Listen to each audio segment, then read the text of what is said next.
What up, everybody? It's your boy Pyro. And today I want to talk a little bit about Operation Ivy and the remaster self-titled Operation Ivy. This has got so many probably reviews throughout the years and people talking about it. It's been around for a long time.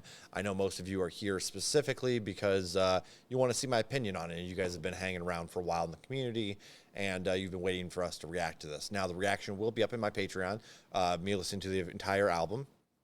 You can find that out through the link down below. But getting into the review here, this is a really important band, arguably the band that started ska punk, in my opinion, so far from what I've learned. That is true. They mix a lot of different influences here, and I think that's what's really appealing here to me. They mix kind of like a hardcore punk, some ska, and like I would argue maybe some classic rock, or maybe just some classic punk rock. Like maybe I think I hear some maybe Ramones, some The Clash influence here and there. Again, I'm not super familiar with those bands, and I'm slowly learning as I've expanded. I've been checking out a lot of proto-punk lately, so I'm starting back in like the 60s as I'm kind of learning through the era there. So I will catch up eventually, but yeah, I'm seeing a lot of influences, and honestly, I could even see some proto-punk influences here and there. But nothing crazy. For the most part, this is your typical ska punk record, but the thing that makes this special is, one, the quality of the recording. It's very raw. It's DIY. I'll be honest, the first time I heard Op Ivy, it didn't appeal to me. It was a little too rough around the edges. So I think listenability, when you're going to show somebody new this, as simplistic and straightforward as a lot of these tracks do sound, I think the production is a little off-putting to some people. I myself have grown to love that about this, and this genre in general. Very, very cool. I never thought like screeching feedback and I always hated that, but here they've utilized it to a level that it didn't bother my ears too much. The drums, wow, that snare's going quite a bit. You guys know my legendary snare phobia. If it doesn't sound right, it pisses me off. I don't like it. The snare here sounded great. I love the production level where that was at. In general, the production level for this whole thing just sounds so raw.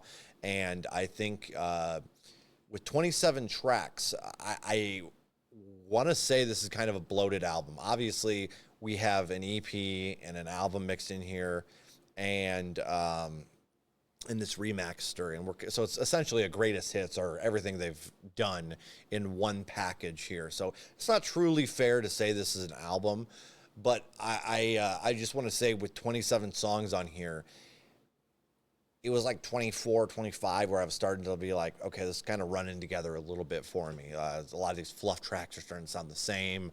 But I want to say that is insane. I listened to a Taylor Swift album, Tortured Poets Department, and that was, I wasn't even halfway through, and my ears, and I like Taylor Swift. I just can't handle huge albums typically that are bloated with a bunch of crap in between. It all starts to sound the same. And while that did happen here, it wasn't until track 25. Typically around 14 on a like track 12, 14 on a normal like ranged album time frame wise. I'm like, okay, if they have a sound, they've got a sound. It's starting to run together a little bit for me. I typically like bands with a little bit more. They want to try something different here and there, and they make it sound good. This is different in its whole because there wasn't anything around like this. And honestly, hearing things like this, it makes me. Like the Sublime thing is a whole nother thing to get into because it's not. It's after this, right? But I hear a lot of bass lines and stuff like that I could definitely hear coming from Sublime. And obviously this came prior to. So I'm just saying, I think Sublime kind of got lucky. My opinions kind of changed on Sublime the more and more. I love them, don't get me wrong. but I just think they were really good at not only mixing dub into, you know, that punk sound, but they had an ear to the streets and kind of were listening to a lot of the punk music that's out. So I could definitely see some influences from this band in some of that record and or in records, I should say, and you know, Sublime, which is awesome. So I'm seeing all these influences. This album is huge. Again, it's not really fair to say this, that we're going to consider this the album. We're just going to call this the album for the sake of simplicity. And I can't begin to imagine an album with this many bangers: Sound System, Take Warning, The Crowd, Unity, Vulnerability, Bad Town. Oh my gosh, you got Artificial Life was good. Room Without a Window, I personally really like that one. You got a lot of hit Yelling in My Ear, Officers, nice. Like there's some really, really bopping tracks on here. There's some nice slow down, a little bit more classic rock vibed tracks like Bad Town or Sound System. In my opinion, they definitely lean a little bit more towards what I would consider, like I said, classic rock, but in short form. So I almost want to say that'd be more like the Clash or kinds of Ramones, not Ramonesy. It's all about the melody that I'm hearing. I think I get a kind of a classic rock vibe, but it could just be the quality as well here. And I do want to point out, real quick before I get into the rating, this is a quickie, by the way. We're not going track by track or anything on this. Like I said, people have heard this. It's been talked about for 40 years. So I'll just, you know, give my rating and we'll skedaddle out here. But before I go, oh my God, I lost my train of thought. But yes, this album is fun. Rating wise, let's go with a, you know, with it being this long, guys, I can't, this long, this many good tracks on it. It doesn't run together for me till the end. I'm going to go with a 10 here. Legacy, sound quality, it all just blooms together in this organic, beautiful, like DIY perfection. Is it simple at times? Sure. Is it imperfect? Absolutely. I would argue that that's kind of the point. These guys are just kids, and they had some thoughtful lyrics here, albeit maybe simple structure-wise.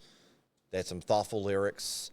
They had some really nice setup instrumentals, and I think the production, while maybe not for a new listener, it really does, like, you listen to this album a couple times, and man, it warms up on you really, really quickly. Very, very solid, guys. Shout out to Operation Ivy. Let me know what your guys' thoughts are down below in the comments. I'm Pyro. This was my reaction to Operation Ivy re-release, the self-titled album. We're just going to call it here. And I hope you guys enjoy. Let me know in the comments what album you think I should review next.